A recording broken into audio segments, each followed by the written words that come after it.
बिस्मिल्लाहिर्रहमानिर्रहीम। अस्सलाम वालेकुम viewers, welcome back to my channel Shobhi kitchen. दोस्तों, कैसे हैं आप? उम्मीद करती हूँ खैरियत से होंगे। अल्लाह ताला आप लोगों को हमेशा हमेशा खुश रखे और सेहत और तंदुरुस्ती वाली ज़िंदगी अता करे, आमीन।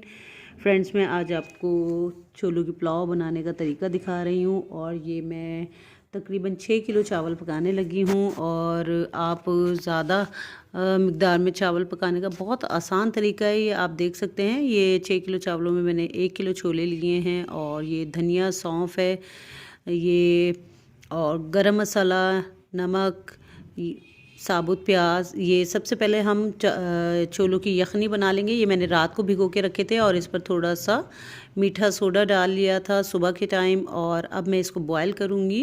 अगर रात को छोले भिगो दिए जाएं तो बहुत अच्छे पकते हैं। और ये तेज़ पत्ता है और इसमें साबुत लहसुन डाला जाएगा। ये सबसे पहले हम यखनी तैयार करेंगे। साबुत प्याज है ये, आप छीलने के बाद, इसको धोने के बाद आप यखनी में डालें, और लहसुन को भी इसी तरह साबुत रखें। जैसे पुलाव की यखनी बनाई जाती है, इसी तरह छोलों की भी यखनी बनाई जाती है। और ये चावल बहुत मज़ेदार बनते हैं और आप ट्राई ज़रूर कीजिएगा, आपको देखिएगा बहुत मज़ेदार लगेंगे। और ये इसमें मैंने मीठा सोडा लगाया था तो इस वजह से ये थोड़े फूल गए हैं। अगर हम बॉयल करने से 1 घंटा पहले मीठा सोडा लगा के रख दें तो बहुत मज़ेदार बनते हैं ये धनिया, सौंफ जो है वो अक्सर लोग पसंद नहीं करते चावलों में आए, तो ये इसको हम कपड़े में बांध कर यखनी में डाल लेंगे ताकि मिक्स भी ना हो और ये इसका रस जो है इस यखनी में शामिल हो जाए और इससे खुशबू बहुत ज़बरदस्त आती है। ये गरम मसाला है और जो जो चीज़ें मैंने आपको बताई हैं, ये तमाम चीज़ें हम इसमें ऐड कर लेंगे। और इस यखनी को तकरीबन जब तक छोले हमारे बॉयल होते हैं पकने देंगे हल्की आंच पर। और ये इसमें मैंने टमाटर और हरी मिर्चें और लहसुन, तकरीबन 1.5 किलो टमाटर मैंने इसमें डाले हैं। और ये प्याज है जो कि मैं काट लूँगी, और ये पिसा हुआ धनिया, कुटी हुई मिर्च, ज़ीरा, साबुत गरम मसाला, नमक।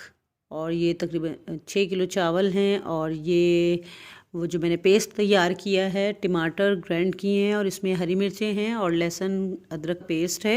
ये तमाम चीज़ें एक साथ ग्राइंड कर ली हैं। और ये प्याज मैंने कट कर ली थी ऑयल में। सबसे पहले हम इसे प्याज को गोल्डन कर लेंगे और फिर उसके बाद वो जो मैंने पेस्ट बनाया था वो इसमें शामिल करेंगे। और जितने मसाले हैं वो तमाम इसमें ऐड कर दिए जाएंगे, कुटी हुई मिर्च भी, नमक, साबुत गरम मसाला, ज़ीरा, और थोड़ी सी इमली भी ऐड करेंगे ताकि टेस्ट हमारा चावलों का जो है बहुत अच्छा हो। आप चाहें तो आलू बुखारे भी डाल सकते हैं, लेकिन अगर आप आलू बुखारे नहीं डालना चाहते तो इमली भी थोड़ी सी डाल लें। अगर इमली भी नहीं डालना चाहते तो थोड़ी सी दही शामिल कर लें इसमें।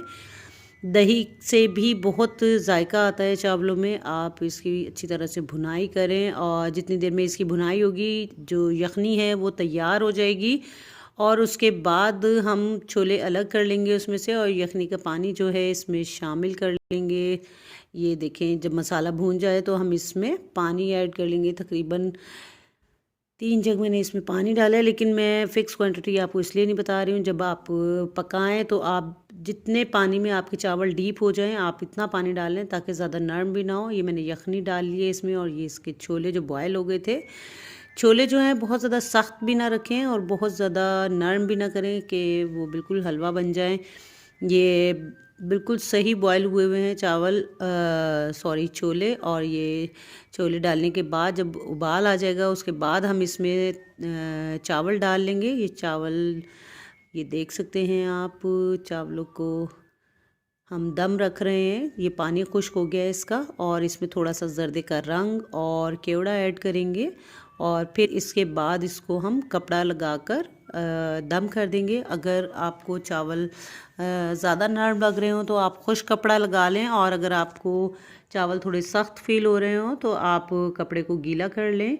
ये मैं खुश्क कपड़ा लगा रही हूँ इसको, और इसको दम कर लेंगे हम। दम करने के तकरीबन 10 मिनट बाद इन चावलों को हम पलट देंगे ताकि दोनों तरफ से ये चावल बहुत अच्छे से दम हो जाएं। और ये हमारे चावल दम हो चुके हैं, ये देख सकते हैं आप। बहुत ही ज़बरदस्त खुशबू आ रही है क्योंकि इसमें केवड़ा भी डाला गया है और पुलाव की खुशबू है इसमें।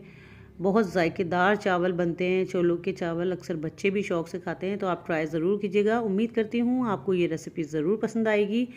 दोस्तों, वीडियो पसंद आए तो प्लीज़ लाइक एंड शेयर ज़रूर करें, और हमारे चैनल को आपने सब्सक्राइब नहीं किया हुआ तो फटाफट सब्सक्राइब कर दें।